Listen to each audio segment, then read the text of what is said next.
괜찮아. 괜찮아요. 괜찮아. Aku hanya memikirkan satu peraturan penting. Kenapa kau lakukan hari ini kalau kau bisa melakukannya besok? Hahaha. A few moments later.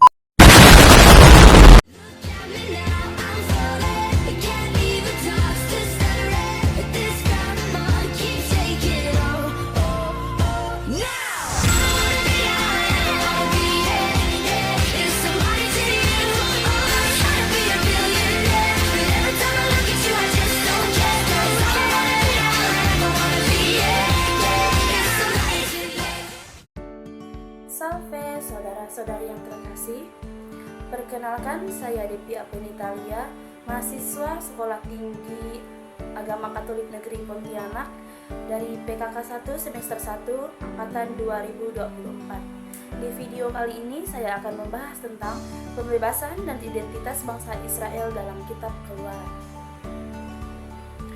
Yang pertama adalah pendahuluan. Pembebasan dan identitas bangsa Israel merupakan dua tema yang saling terkait dan memiliki signifikansi dalam konteks sejarah dan politik. Sejak zaman kuno, bangsa Israel telah mengalami berbagai tantangan dan konflik yang mempengaruhi identitas mereka. Pembebasan, baik secara fisik maupun spiritual, menjadi suatu kebutuhan yang mendasar bagi mereka, terutama setelah pengalaman perasingan dan penindasan yang panjang. Dalam konteks ini, penting untuk mengeksplorasi bagaimana perjuangan untuk pembebasan dan pembentukan identitas nasional dan budaya bangsa Israel. Proses ini tidak hanya melibatkan aspek sejarah, tetapi juga elemen-elemen sosial, politik, dan religius yang berperan dalam membangun kesadaran kolektif. Dengan memahami dinamika ini, kita dapat mendapatkan gambaran yang lebih jelas mengenai tantangan yang dihadapi bangsa Israel dalam usaha mereka untuk mempertahankan identitas di tengah perubahan dan konflik yang terus berlangsung. Oke, sekarang kita mulai ke topik yang pertama, yaitu awal mula perbudakan bangsa Israel di tanah Mesir. Awal mula bangsa Israel mengungsi ke tanah Mesir adalah ketika bermula dari penjualan seorang Yusuf oleh saudara-saudaranya kepada seorang Kahfilah, orang Ismail yang datang dari Gilead menuju ke Mesir. Itu diambil dari kisah Kejadian bab 7 sampai 25. Namun, bukti dari kisah Allah kepada umat pilihannya yang di sana Tuhan tidak pernah meninggalkan seorang Yusuf.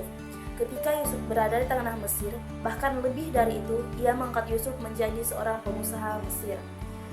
Dari Kejadian bab 41 ayat 37 sampai dengan 57. Dalam kitab Keluaran, proses penindasan yang dilakukan oleh bangsa Mesir kepada bangsa Israel dimulai ketika Yusuf wafat dan digantikan oleh seorang raja yang baru, dan raja yang baru itu adalah raja yang tidak mengenal seorang Yusuf sama sekali. Dan sikap melupakan atau tidak mengenal Yusuf membuat orang-orang Israel dianggap sebagai masalah bagi bangsa Mesir. Karena jumlah orang Israel yang semakin banyak, tak terbilang banyaknya, dan bertambah besar merupakan sebuah ancaman bagi Firaun. Oleh karena itu, Raja Firaun berencana untuk menghabisi bangsa Israel. Bangsa Israel yang ditindas dan disuruh kerja paksa di tanah Mesir sehingga menjadi penderitaan bagi bangsa Israel. Mereka harus mendirikan bagi kota Firaun kota-kota perbekalan, yakni Pitom dan Rames. Tetapi makin ditindas dan makin bertambah banyak dan berkembang mereka, sehingga orang takut kepada bangsa Israel itu. Sekarang kita ke poin yang kedua, perjalanan keluar dari tanah Mesir. Allah membebaskan Israel. Pokok ini merupakan poin paling utama dan paling penting dalam kredo umat Israel. Kata membebaskan memiliki arti khusus, yaitu dikenakan dalam hubungan ini. Alkitab mencatat, "Akulah Tuhan Allahmu, mengeluarkan engkau dari tanah Mesir." Dalam hal ini, Allah berotoritas di balik semuanya itu. Pembebasan umat Israel merupakan karya Allah seperti yang telah diberitakan oleh para nabi sebelumnya. Nabi Amos pun mengatakan demikian, "Akulah yang menuntun kamu keluar dari Mesir." Di diangkat dari kitab Amos bab 2 ayat 10 dan nabi-nabi lain. Pembebasan ini merupakan dasar kesatuan dalam kehidupan bangsa Israel. Allah menjadi perancang atas semuanya, dan di balik semua peristiwa terhadap pembebasan umatnya, semua berada dalam ketetapan Allah. Pokok pembahasan dari Mesir dicatat secara rinci dalam Keluaran bab 1 sampai 15. Allah tidak akan melanggar perjanjian yang telah dibuatnya dengan leluhur orang Israel, yaitu Abraham, Ishak, dan Yakub. Allah memanggil dan mengutus Musa dengan tugas atau misi kembali ke Mesir untuk menghadap dan berbicara kepada Firaun akan tuntunan Allah yang membebaskan Israel dari perbudakan. Harun dan Musa diperintahkan Allah untuk membawa orang Israel keluar dari tanah Mesir. Itu sebabnya peran Musa adalah menyampaikan secara resmi kepada Firaun pesan kelepasan bangsa Israel. Pentingnya melihat bagaimana perintah ini disampaikan. Pertama, perintah ini datangnya dari Tuhan. Yang kedua, Musa diminta untuk mengucapkan kalimat, "Beginilah firman Tuhan." Musa secara langsung diminta untuk memperkenalkan Tuhan kepada Firaun. Dan yang ketiga, permohonan yang disampaikan kepada Firaun adalah bentuk hinaan untuk dewa-dewa Mesir. Pergi beribadahlah kepada Tuhan Allah. Bangsa tersebut menjerit di hadapan Allah. Jeritan bangsa tersebut sampai kepada Allah, sehingga Allah mengingat bahwa Ia telah mengikat perjanjian kepada Abraham, Ishak, dan Yakub. Oleh sebab itu, pemeliharaan Allah bertalian dengan perjanjian Allah dengan umatnya. Jaminan pribadi Allah diberikan kepada dunia, yang kemudian diulang kepada Abraham semampi kepada Musa. Ketika Allah mendengar jeritan umatnya di tanah Mesir, Allah mulai dengan cara yang sangat luar biasa, mulai dari kelahiran Musa hingga ketika Musa dewasa, dan Allah turut bekerja di dalamnya. Musa dipersiapkan secara unik oleh Allah untuk menghadapi penguasa Mesir. Mengutip pertanyaan Rowley, Bernias mengatakan, Musa sebagai misionaris pertama dalam perjanjian lama, karena Allah mengindrami dia, dan tidak hanya untuk membebaskan bangsa Israel, tetapi juga untuk memimpin mereka dalam penyembahan yang sejati kepada Allah. Ketika Allah mendidik Musa melalui bangsa Israel. Musa dididik di istana Firaun, dan dalam didikan tersebut Musa diajarkan segala pengetahuan orang Mesir. Namun, ketika dilihatnya bangsanya semakin ditindas, ia meninggalkan istana Firaun dan menggabungkan dirinya di tengah kesengsaraan tersebut. Poin yang ketiga adalah Allah mengutus Musa. Pembebasan bangsa Israel yang diberkati oleh Allah lewat perutusan Musa. Musa dipanggil Allah untuk menjadi pembebas bangsa Israel dari perbudakan ke Mesir. Hal ini bisa terjadi karena di bawah bimbingan dan tuntunan Tuhan, Musa sebagai penggerak, sebagai pembebas atas bangsa Israel. Musa bukanlah pemimpin yang dipilih dengan cara yang wajar atas jemaatnya. Ia adalah bejana yang Allah tunjuk untuk menyelamatkan bangsa Israel. Akibat dari perbudakan itu, orang Israel berseru kepada Tuhan, sehingga Tuhan mendengarkan rintihan bangsa Israel akibat dari perbudakan. Dengan demikian, Allah membebaskan bangsa Israel dari penindasan di Mesir. Pembebasan bangsa Israel yang diberkati oleh Allah lewat perutusan Musa. Musa tidak yakin bahwa dirinya bisa menyelamatkan bangsa Israel, karena Musa merasa dirinya adalah orang yang tidak pandai berbicara.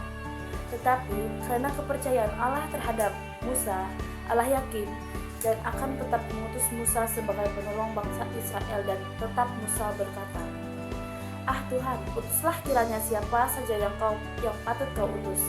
Maka bangkitlah murka Tuhan terhadap Musa, dan ia berfirman, "Bukankah di situ Harun, orang Lewi itu, kakakmu? Aku tahu bahwa ia pandai bicara, lagi pula ia telah berangkat menjumpai engkau. Dan apabila ia melihat engkau, ia akan bersuka cita di dalam hatinya." Instruksi dan intervensi ilahi yang membawa kemenangan, dari kitab Keluaran bab 14 ayat 15 sampai dengan 31. Poin selanjutnya adalah tulah kepada bangsa Mesir. Pembebasan bangsa Israel dari tanah Mesir tidak terlepas dari janji Allah kepada leluhur mereka. Pokok ini merupakan pokok penting sebab justru keluaran inilah yang meletakkan dasar berdirinya umat Israel. oleh kuasa Allah. Inilah yang meletakkan dasar berdirinya Israel bagi umat Allah. Perjanjian merupakan salah satu janji sungguh-sungguh yang diikat oleh sumpah yang dapat merupakan ucapan lisan ataupun tertulis. Sejak semula bahwa gagasan mengenai perjanjian merupakan sarana yang sangat penting untuk mengatur kehidupan dan tingkah laku bangsa-bangsa. Dalam hal ini, Israel sebagai dan Allah sebagai pemegang perjanjian tersebut. Allah mengikat perjanjian dengan nenek moyang bangsa Israel yakni Abraham. Dasar perjanjian tersebut dalam Kejadian bab 12 ayat 1 sampai dengan 3.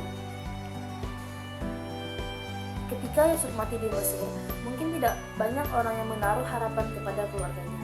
Walaupun dia merupakan seorang raja yang termasuk keturunan Abraham, tetapi menarik dalam kitab Keluaran, di mana kitab ini menyambungkan tema mengenai keturunan dan tetap pada kitab Kejadian meninggalkannya.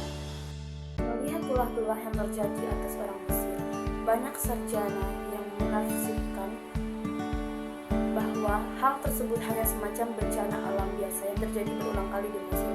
Namun alasan mengapa tulah-tulah tersebut dipandang sebagai mukjizat ialah ketika Musa menghadapi Firaun banyak bencana yang terjadi, dan sebelum hal tersebut terjadi, Musa telah terlebih dahulu mengatakan di balik itulah yang diterima orang-orang Mesir, bahwa Allah telah berkata kepada Musa melalui peristiwa semak yang terbakar, "Aku telah memperhatikan dengan sungguh kesengsaraan umatku di Mesir." Keluaran bab 3 ayat 7. Sebutan ini diulangi oleh Musa ketika ia menghadap Firaun, dan itulah yang dialami oleh orang-orang Mesir merupakan cara Allah untuk memperlihatkan kemahakuasaan Allah. Bahkan setiap tulah yang dialami oleh bangsa Mesir, Allah selalu mengatakan, "Supaya engkau Mesir tahu bahwa aku adalah Allah." Di balik peristiwa tulah yang dialami oleh orang-orang Mesir memperlihatkan loyalitas Allah kepada umatnya, penegasan bahwa dewa orang Mesir sama sekali bukanlah Allah, hanya Yahweh sajalah Allah. Identitas bangsa Israel dalam kitab Keluaran. Hukum Taurat sebagai identitas bangsa Israel. Di dalam perjanjian lama, hukum Taurat mengungkapkan sifat kehidupan umat dalam perjanjian dengan Allah. Oleh sebab itu, yang ditekankan dalam melakukan hukum Taurat adalah sikap seorang terhadap Allah dan sesamanya.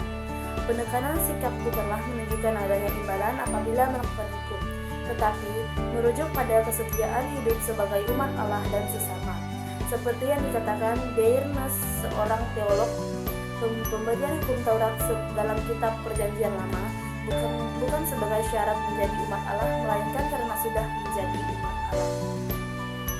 Hukum Taurat menurut Rasul Paulus. Dari pandangan di atas, garis yang perlu dipahami ialah peninjauan terhadap latar belakang penulisan Paulus sangat mempengaruhi pemahaman pembaca. Demikian halnya untuk memahami makna tentang hukum Taurat dalam tulisan Paulus perlu dipahami dari konteks penulisan. Selanjutnya, beberapa bagian dalam surat Paulus yang memuat tentang hukum Taurat akan dipahami lebih dalam dengan meninjau latar belakangnya. Dari kitab Roma bab 2 ayat 12 sampai dengan 16 dan bab 3 ayat 21 sampai dengan 31 dan bab 13 ayat 8 sampai dengan 11. Jemaat Roma yang terdiri dari orang Kristen Yahudi dan non-Yahudi mengalami perdebatan mengenai tradisi dan kebiasaan. Tampaknya orang Kristen Yahudi memaksakan tradisi dan kebiasaan mereka untuk melakukan hukum Taurat kepada orang non-Yahudi.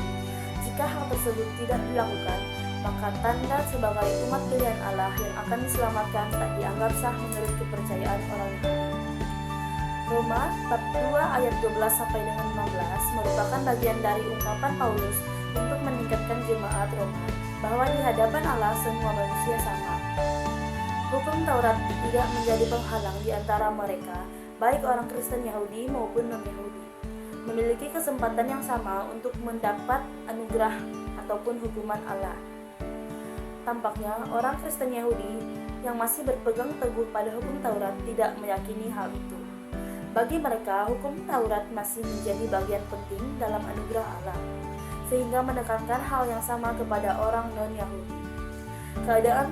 Tetapi dalam perkembangan pengertian ini bergeser karena penyesuaian terhadap kehidupan baru umat Israel. Selanjutnya disebut Yahudi. Setelah keluar dari pembuangan, untuk menjaga eksistensi dan jati diri sebagai umat pilihan Allah. Umat yang dipilih Allah. Kitab Keluaran dimulai dengan penegasan bahwa Allah memiliki hubungan khusus dengan bangsa Israel sebagai umat pilihannya. Dalam Kitab Keluaran, bab 3 ayat 6 sampai dengan 10, Allah menyatakan diri kepada Musa sebagai Allah nenek moyang mereka, Abraham, Ishak, dan Yakub. Hal ini menunjukkan bahwa pemilihan Israel adalah kelanjutan dari janji Allah kepada leluhur mereka. Pemilihan ini mencerminkan kehendak Allah untuk menjadikan bangsa Israel sebagai alatnya dalam rencana penyelamatan bagi seluruh dunia. Allah mendengar seruan mereka dalam penderitaan di Mesir dalam Kitab Keluaran bab 3 ayat 7 dan berjanji membawa mereka ke tanah perjanjian, tanah yang berlimpah susu dan madu. Itu di bab di Kitab Keluaran bab 3 ayat 8. Dengan demikian, identitas Israel sebagai umat pilihan Allah ditandai oleh kasih karunia dan komitmen Allah terhadap janjinya.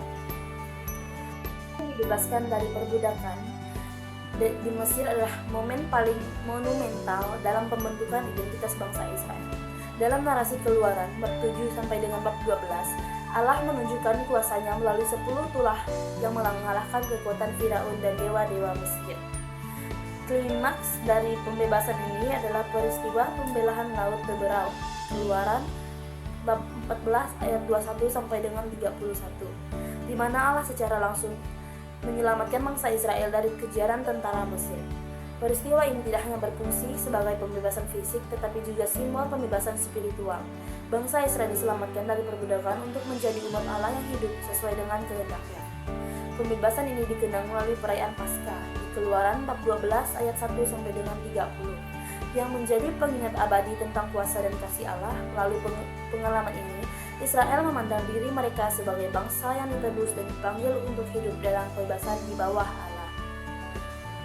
Bangsa yang diikat dalam perjanjian Allah. Setelah pembebasan bangsa Israel tiba di Gunung Sinai, tempat Allah membuat perjanjian dengan mereka, itu di Kitab Keluaran bab 19 ayat 5 sampai dengan 6, menyatakan bahwa Israel akan menjadi kerajaan imam dan bangsa yang kudus jika mereka menaati perintah Allah. Perjanjian ini meneguhkan hubungan eksklusif bagi mereka, Allah dan bangsa Israel, di mana mereka menerima hukum Allah sebagai pedoman hidup. Hukum Taurat mencakup 10 perintah Allah, Keluaran bab 20 ayat 1 sampai dengan 17, berfungsi sebagai konstitusi moral dan spiritual bangsa Israel. Hukum ini mengatur hubungan vertikal antara Allah dengan hubungan horizontal dengan sesama, menekankan keadilan, kasih, dan kesetiaan. Melalui perjanjian ini, Israel diberi misi untuk menjadi teladan bagi bangsa-bangsa lain, mencerminkan keadilan dan kekudusan Allah.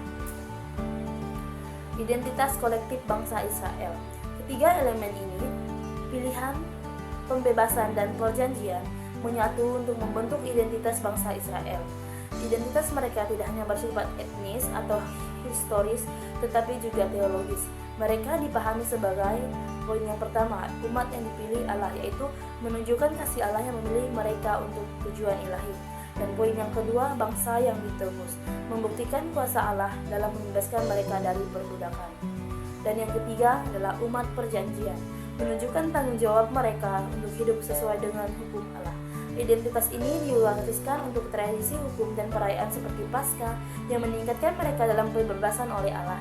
Selain itu, identitas ini terus mengilhami mereka untuk hidup sebagai umat yang setia dalam perjanjian dengan Allah. Sekian penjelasan saya tentang paper saya yang berjudul Pembebasan dan Identitas Bangsa Israel dalam Kitab Keluaran. Terima kasih. Sampai Tuhan memberkati.